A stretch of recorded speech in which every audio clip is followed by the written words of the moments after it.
Guys, তো এখন time এসে গেছে আমাদের এই রুমটাকে, এত সুন্দর রুমটাকে বাই বাই বলার। আর যদিও আমাদের ট্রেনটা লেট, বাট আমরা টাইম মতোই যাচ্ছি। দেখি যদি অ্যাপে অনেক সময় ভুল দেখাতে পারি। চলো তোমাদেরকে গিয়ে দেখাচ্ছি। দাঁড়াও। গিয়ে এখন বারাণসী জংশন যাবো। আমাদের ট্রেনটা রাত্রিবেলা 11টা 50-এ পৌঁছাবে কলকাতা, বাট সেটা এখন ডিলে হয়ে 2টো 19-এ দেখাচ্ছে। কারণ কি এখানে ঢুকবেই 9টাতে, যেটা ঢোকার কথা ছিল 6টা 50-এ। যাই হোক, দেখা যাক কী হয়। গিয়ে দেখাচ্ছি, যদি না হয় আবার হোটেলে ফিরে আসবো। টাইম মতো আবার যাবো। একটু গরমে ওখানে ওয়েট করা সম্ভব না, প্রচণ্ড গরম। যাই হোক, যাই হবে তোমাদেরকে আপডেট দেবো। চল দেখাচ্ছি। এটা হচ্ছে আমাদের হোটেলটা, যেটাতে আমরা স্টে করেছিলাম। আর এটা ভেতর দিকটা, বাইরেটা দিক দিয়ে আবার দেখিয়ে দিলাম। এগুলো আমাদের হচ্ছে ব্যাগ আর লাগেজ। সেই দেয়ালটা কি সুন্দর দেখো। আর আমাদের লাগেজের কতগুলো সেটা তোমরা দেখে বুঝতেই পারছো। এই হোটেলটা তোমরা বুক করতে পারো। তো তারপরে আমরা এসে গেলাম বেনারস স্টেশন। এটা হচ্ছে বেনারস স্টেশন, কি সুন্দর সাজানো। তো আমাদের তো টাইম হয়নি, আমরা তাও আগে আগে চলে এসেছি। ইনকেস যদি আগে চলে আসো, কোনো টাইমে কিছু দেখাচ্ছে না, মানে আমরা অ্যাপের ওপর তো পুরোপুরি ডিপেন্ড হতে পারবো না না। আর স্টেশনে ফোন নাম্বারও পাচ্ছিলাম না, সেই জন্য চলেই এলাম। এখানে এক্সিকিউটিভ লঞ্চ, তারপরে অনেক রকম লঞ্চই আছে, প্রিমিয়াম লঞ্চ আছে। তো আমরা অত ওখানটা গিয়ে আর কিছু করলাম না। অ্যাকচুয়ালি গভর্নমেন্টের যে ফার্স্ট ক্লাস ইয়েগুলো থাকে, ওখানে গিয়ে আমরা থেকেছিলাম। এনকোয়ারি করলাম, এই যে এনকোয়ারির কাউন্টার। তারপরে আর এইটা হচ্ছে ফার্স্ট ক্লাস। এখানে কোনো টাকা পয়সা লাগে না, তোমার যদি ট্রেনের টিকিট থাকে তাহলেই ঢুকতে দেয়। আমি ফার্স্ট টাইম এখানে আসলাম, তোমরা যদি জেনে থাকো কমেন্ট করে জানিও। তো বসে থাকতে থাকতে কী আর করবো, খিদে পেয়ে যাচ্ছিলো, তাই চা বিস্কুট একটু খেলাম। কী আর করবো, আর বাকি ট্রেনের এখানে খাওয়া দাওয়ার ভরসা হয় না বাবা, যদি পেট খারাপ হয়ে যায় তখন তো অসুবিধা হবে। আর আমি ওই নোংরা বাথরুমে পটি করতে পারবো না। তো সেই জন্য আর এখানেই খাচ্ছিলাম, চা বিস্কুট খেলাম। লাল চার ইচ্ছে ছিল, বাট কিছু পেলাম না। তো কী হয়েছে, সকালবেলা ওটা দুধ চা খেলে একটু প্রবলেমই হয়, গ্যাস হয়ে যায়। তাও আমি এটাই খেলাম, আর কি করবো। তো তারপরে গিয়ে আবার ওই ফার্স্ট ক্লাস এসিতে বসে, এসিটা খুব একটা বেশি ঠান্ডা হচ্ছিল না, কারণ কি লোকজন দরজা টরজা খুলে বসে রেখেছে, বাথরুম করে দিয়েছে। তো ফাইনালি তারপরে আমাদের ট্রেন এসে গেছে। 8:30টার সময় ঢুকেছে ট্রেনটা। তারপরে আমরা ট্রেনে উঠলাম, 5 মিনিট দাঁড়ালো, ট্রেন ছেড়ে দিল। ফাইনালি কলকাতা যাচ্ছি। কিছুতেই কলকাতা ফিরতে পারছিলাম না, হে ভগবান। আর এই ট্রেনটা যা ভুগিয়েছে সেটা তোমাদেরকে পরে আমি জানাচ্ছি, দাঁড়াও। এটা হচ্ছে বেনারস স্টেশন, কি রোদ স্টেশনে, তোমরা দেখে বুঝতেই পারছো। তো আর কি বলবো বাবা, ফাইনালি কলকাতা যাচ্ছে। কলকাতায় পৌঁছে গেলেই হলো। এবার এটা ট্রেনটা কতক্ষণে যায় যাক বাবা, আমি কলকাতা পৌঁছাতে পারলেই হলো। আমার এরকম একটা ফিলিং আসছে সেই সময় যে বাড়ি যাবো। সব থেকে বড় প্রবলেম হয়েছে এখানে খাওয়া দাওয়ার প্রবলেমটা। মানে প্রত্যেকটা জায়গাতেই বাইরে খাওয়ার এত অভ্যাস নেই। 1 নম্বর আর 2 নম্বর খাবারগুলো খুব রিচ করে বানানো, আমি এত রিচ খাই না। এটাই একটু প্রবলেম হচ্ছিল, বাকি সব ঠিকই ছিল। আর এটা হচ্ছে বেশ সুন্দর একটা নদী। এই নদীটা হচ্ছে গঙ্গা। এটা হচ্ছে বেনারসের ঘাটগুলো, যেটা এখান থেকে পরিষ্কার দেখা যাচ্ছে। ট্রেনের ওপর, ট্রেনটা ওটার ওপর দিয়ে যাচ্ছে। এটা হচ্ছে বেনারসের শতগুলো ঘাট।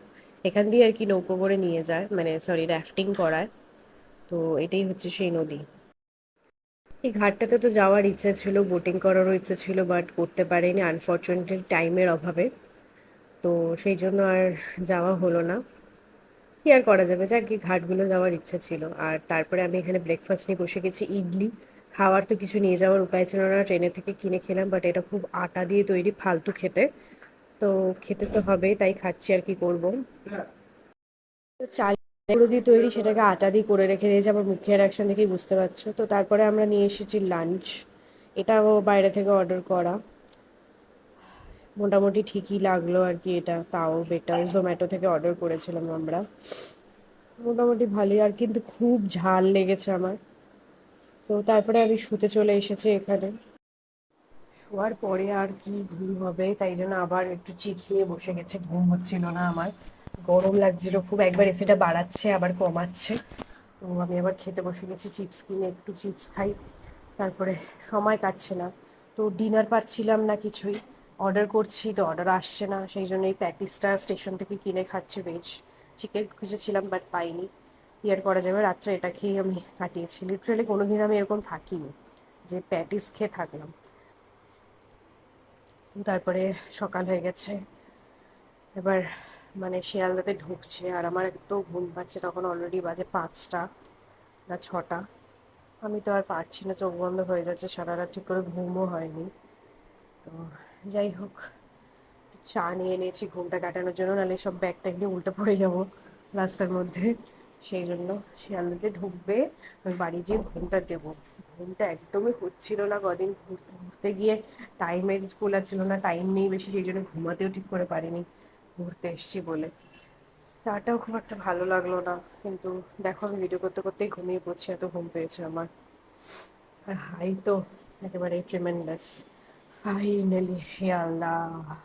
এটা একটা কোন দূরে স্টেশনে নামি, যে কোন একটা অদ্ভুত প্ল্যাটফর্ম, এই প্ল্যাটফর্মে কোনোদিন দেখিনি। আমি আর তো প্ল্যাটফর্মে ঢুকেছি, বাট এই প্ল্যাটফর্মটা আমি কোনোদিন দেখিনি। তো যাই হোক, এই প্ল্যাটফর্মটাতেই আমাদেরকে ঢুকিয়েছে ট্রেনটা, কত স্লোলি ঢুকছে এখানে। তো ফাইনালি আমি বাড়ি আসতে পারলাম, আবার কলকাতা। এবার আমি কলকাতায় ঢুকবো, ঢুকে ঘুমাবো। বাট যা কপাল, সেটা তোমরা পরে দেখতেই পাবে। তো এত স্লোলি ঢুকছে, আমার মনে হচ্ছে এবার থেকে জাম্প করে নেমে যাই। তো সে জাম্প করলে তো পড়ে যাবো। স্টেশনে ঢুকো, আর এখানে কত মাল, সকালবেলা উঠে এত মানুষের মধ্যে সব থেকে বিজিয়েস্ট। ফাইনালি ট্রেন প্ল্যাটফর্মে দাঁড়িয়েছে, আর আমি এখানে ভিড় ঠেলে ঠেলে ব্যাগ নিয়ে যাচ্ছি নামতে। Tata bye bye train. আর এটা আমি হ্যালো এখান থেকে বললাম তোমাদেরকে। আর ফাইনালি স্টেশন থেকে এবার নামবো ব্যাগ লাগেজ নিয়ে। ফাইনালি বাবা, মানে আমি আর নিঃশ্বাস ফেলছি বাড়িতে এসে, এরকম মনে হচ্ছে আমার। এই নেমে গেছি, এবার আমি ব্যাগ ঠেলে টেনে নিয়ে যাবো। এমন জোরে একটা হর্ন দিল, ওই জন্য আমি কেঁপে উঠেছি। ট্রেনটা যার জন্য প্যাক করে উঠেছে না, আমি একদম কেঁপে গেছি। তো যাই হোক, পিছনে আমার KFC আছে, খেতে ইচ্ছে করছে, বাট না, আর বাইরের খাবার না, এবার বাড়ি যাবো। দোকানপত্র এখানে খুলে গেছে সকালবেলা উঠে 6টার সময়, মানে ট্রেনে সব থেকে বোধহয় আর্লিয়েস্ট সব দোকান খুলে যায়। ওয়াও মোমো আছে, সব রকম দোকান তো আছে, তোমরা হয়তো শিয়ালদা স্টেশনে দেখিয়েছো। তো ফাইনালি গাড়িতে উঠেছি, বাট যা কপাল, গাড়িটা খারাপ হয়ে গেছে, আবার অন্য গাড়িতে নামতে হবেই।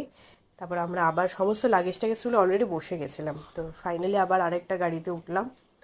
আর এই গাড়িটা অ্যাট লাস্ট ছাড়লো, মানে কিছুতে বাড়ি পৌঁছাতে পারছিলাম না, হে ভগবান।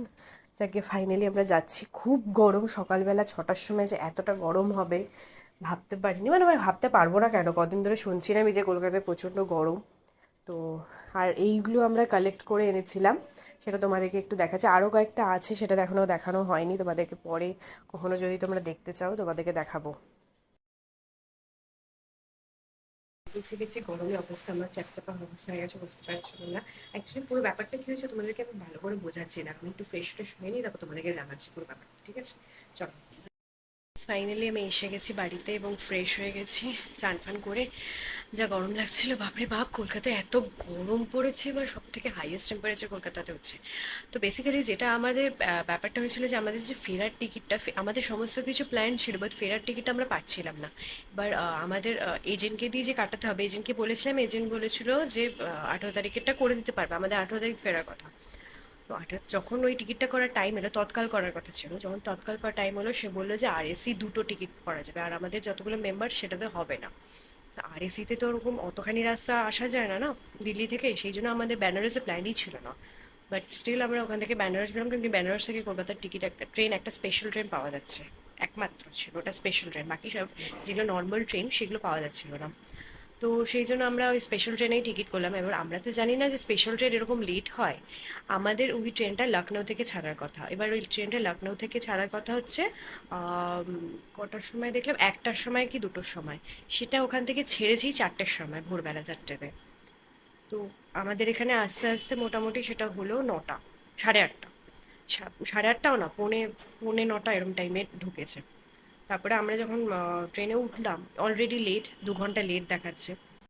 1 পা যায় 10 পা দাঁড়ায়, 10 মিনিট ধরে দাঁড়ায়, কারণ কি অ্যাকচুয়ালি এটা একটা স্পেশাল ট্রেন, নর্মাল শিডিউলের ট্রেন না। তো সেই জন্য এই শিডিউলের ট্রেনগুলো যখন যাবে, তা চলে যাবে, তারপরে স্পেশাল ট্রেন যাবে। এটা আমাদের আর মাথায় আসেনি যে স্পেশাল ট্রেন এরকম হতে পারে, আমরা কোনোদিন আইডিয়া ছিল না। তো এই ঠেলতে ঠেলতে আমাদের কলকাতায় পৌঁছানোর কথা কালকেই 11টা 50-এ, মানে যেদিন আমি উঠেছি ট্রেনে সেদিনই আমার রাত্রিবেলা 11টা 50-এ পৌঁছে যাওয়ার কথা। তার জায়গায় আমি পৌঁছালাম 6টার সময়, 6টা না সরি, তারপরের দিন 5:30, মানে আজকে 5:30টাতে আমি ঢুকেছি স্টেশনে। যাই হোক, বেটার হয়ে গেল, সেটা সেই ইয়েটা মিটে গেল। এটা হওয়ার পরে আমরা যে ট্যাক্সিতে উঠলাম, সমস্ত কিছু ট্যাক্সিতে যে জিনিসপত্র লোড করলাম, লোড করার পরে গাড়িটা স্টার্ট নিচ্ছে না। মানে আমি বুঝতে পারছি না যে আমাদের বাড়ি আসাটা কি প্রবলেম, আমরা কিছুতে বাড়িটা ফিরতে পারছি না, এদিক ওদিক হয়ে থেকে যাচ্ছি, বাট বাড়িতে কিছুতে ফিরতে পারছি না। তো যাই হোক, ফাইনালি তারপর ওখান থেকে আবার আনলোড করে অন্য আর ট্যাক্সি এমন একটা জায়গায় নিয়ে চলে এসেছিলো টানতে টানতে, মানে এমন একটা জায়গায় গিয়ে তখন একবারে স্টেশনের বাইরে, সেখানে কোনো গাড়ি দাঁড়ায় না, শুধু অটো আর বাস চলে। তো যাই হোক, তারপর অনেক কষ্টে উবের বুক করছি, উবের বলছে ব্রিজ পার করে ওই দিকে যেতে হবে। আমরা ব্রিজ কিনে এতক্ষণে লাগেজ নিয়ে তো ব্রিজ পার হওয়া যায় না, আমরা ব্রিজের সামনে নামিয়ে দিচ্ছি, ব্রিজটা পার হয়ে তারপর ট্যাক্সি দাঁড়াবো, ওখানে দাঁড়াতে দেবে না। তো তাও অনেক ওখান থেকে ট্যাক্সি পাস করছে, সব ফুল। কারণ কি ট্যাক্সি তো আগের থেকে ধরে লোকে স্ট্যান্ড থেকে, স্ট্যান্ডের তো আমরা ছিলাম না, স্ট্যান্ড থেকে এগিয়ে চলে এসেছি অনেকখানি, এমন একটা জায়গায় ট্যাক্সিটা গিয়ে খারাপ হলো। যাই হোক, তারপরে ওখানে গিয়ে আমরা আবার দাঁড়িয়েছিলাম অনেকক্ষণ ধরে, তারপরে একটা ফাইনালি একটা ট্যাক্সি পাওয়া গেল যেটা ফাঁকা ছিল, ওটাই করে এখন আসলাম বাড়িতে। বাড়ি কিছুতেই ফিরতে পারছিলাম না। এবার থেকে আগে থেকে বাড়ি ফেরার টিকিট আগে করবো, তারপর যাওয়ার টিকিট করা যাবে। ভগবান, তোমরা এটা থেকে শিক্ষা নিয়ে নাও, প্ল্যান সবসময় ফুল প্ল্যান করতে হয়, হাফ প্ল্যান করলে এরকমই কিনতে হয়। যাই হোক, আশা করবো তোমাদের ব্লগটা ভালো লেগেছে। লাইক করে দিও, শেয়ার করে দিও যদি আমার ব্লগ তোমাদের ভালো লেগে থাকে, এবং যদি নতুন হও তাহলে সাবস্ক্রাইব করতে ভুলো না। দেখা হচ্ছে পরের ব্লগে।